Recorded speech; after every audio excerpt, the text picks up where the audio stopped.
कही तो हम कपड़ा नया का करी हई मनीषा राज हई कीचड़ों में रही हैं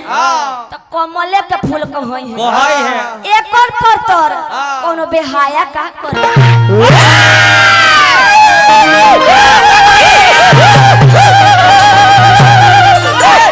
रहुआ का फोन मनीषा राज को तरीके निर्मला जी व्यास जी रौरा कहेंगे नाचो तनी तो जानता रू तू हौ टिटिहिरी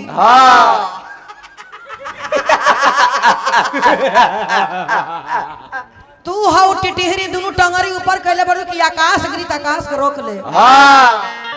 आ तारा ही नहीं खे बुझात के टिटिहिरी के ऊपर एगो पत्थर की चपारी निकल जाई हम हई तारा खातिर पहाड़ तहारा खातिर हम पहाड़ बानी फिर से गोर लगा तानी छोटकी मौसी हम तहारा के वो शब्द ना बोलो आ खास करके तहार पिताजी जब बैठल बानी तो वहां से निहोरा बाकी ओन्हे रही कुर्सी कहीं लेके बैठ जाई हाँ स्टेज पर मत बैठिए से कि तू जब डंगड़ मारो तारू बाप रे तो वहां के नीचे मुड़ी गाड़ के बैठवा ठीक नहीं सामने होने कुर्सी लेके बैठा दो कहे सकी हमरो गाना बजाना के मालिक सिखावे वाला जन्म देवे वाला कर्म लिखे वाला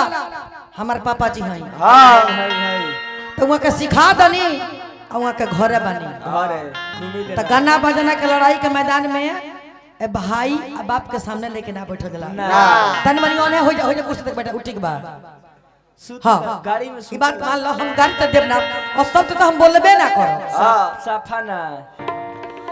आ ऊ डर जोन मारा तरु तन ब्यास के ना हो ना उसका चनिया के हो लुगा उठावत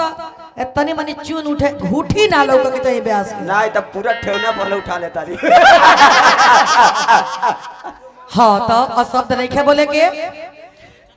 आज शब्द पर ध्यान रखे के बा कहे सके एगो कबीर साहब का शब्द बोला तनी समझे के वाले तो समझ जाइयो शब्दे मारे शब्द गिरावे शब्दे आगे बढ़ावे शब्द मारे शब्द गिरावे शब्द आगे बढ़ावे आ शब्द कंट्रोल करबू तो शब्द तरह के आगे राह दिखावे यू आर राइट जे सच्चा गुरु के चेला तार सुदर्शन यादव चेला बड़े गुरु गुरु गुरु गुरु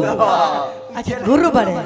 चेला को ये तो कहिया सीखे अरवल चल गईली है ये महाराज अब अरवल जाके सारेगा में पद नहीं सीखा तारू तो ऐसा ना हो कि घर में सारेगा में पद नहीं सुना के आ देही पर हाँ ध्यान से हाँ चलिए एगो बात करिए हाँ इशारा के बात इशारे में समझ जाइए ठीक बा हाँ सारे गामा पदनी जाके सीखे बड़ी अरवल तो बबुआ संभल के सीखिए ना तो सारे गामा पदनी प्याजी सारे का एगो बात करनी कि निर्मा जी के गाड़िया चाहिए तो हमनी के कहनी हाँ गाड़ी ले बनी ढेर दाम ने के 18-19 लाख दाम बता दे तो हमनी के का चलावे के तरह क्षमता हुई तो चला ली ए ब्याजी तो हमनी के मनीषा जी के गाड़िया पर चढ़ के जाम अच्छा जब हमार गाड़ी लेके देखे तो उन्हीं के गाड़ी हम ले अरे राम आखिर हमार लोगों के पर चढ़ के जाई नहीं कनो गाड़ी पर हां इनके पर चढ़ी कौन बात नहीं के ठीक बा हम दे दे भले तहार बोलेरो बा हमारा स्कॉर्पियो बता का हो लेकिन तू स्कॉर्पियो पर चढ़ हम तेरा बोलेरो पे चढ़ पूरा मंडली अपने आप के हाथी बलशालिया समझत रहली अपने आप के हाथी बलशालिया समझत रहली एगो चोटी से पटका गईली कहतन कि मनीषा के नाचे के उम्र बा अरे दादा राउर खाए के उम्र बा खांदा खाली खइबू एगो 3 नंबर में बैठा रहा है बाबुआ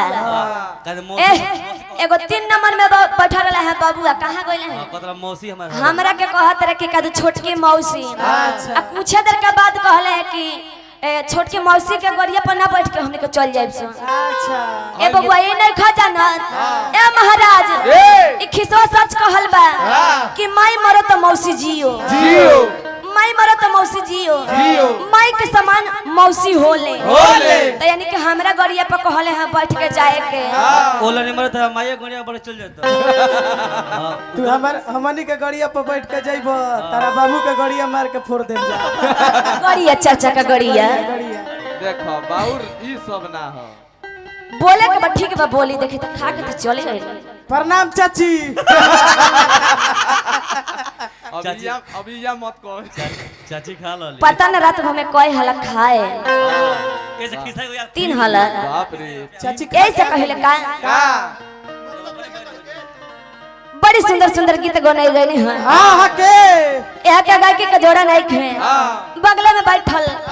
प्रतिबंधी कलाकार हमरा जननीय मननीय श्रहणीय स्वर्गीय जिगे तारी स्वर्ग लायक बड़ी अभी जियत नहीं है के जियत लोग के स्वर्गीय ना कहला का अरे उ स्वर्ग लायक बड़ी बाबू ई स्वर्ग लायक बनी नरक में ठेलल जाए तो उन्हें से वापस आवे के फिर भागिए फिर भाग के चले आए हालांकि जगह कौनो स्वर्ग से कम नहीं है जहां स्थान है जहाँ भगवान के स्थान होखे भगवान के दरबार होखे आ इतना सुंदर श्रोता होखे ए जगह पर कोनो स्वर्ग से कम नहीं है जय हो ऐसे कहले से का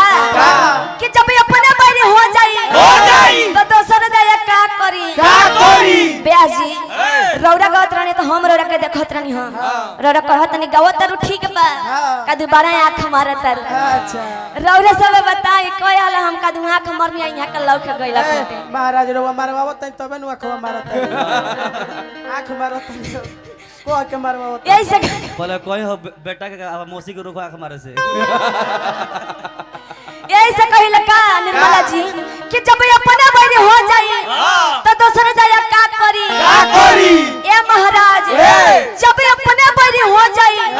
तो दोसर दया का करी जब हम चेहरा पर पानी ना रही तो हम कपड़ा नया का करी हई मनीषा राज हई कीचड़ में रही हैं तो कमले के फूल को होई है एक और पर कोनो बेहाया का करे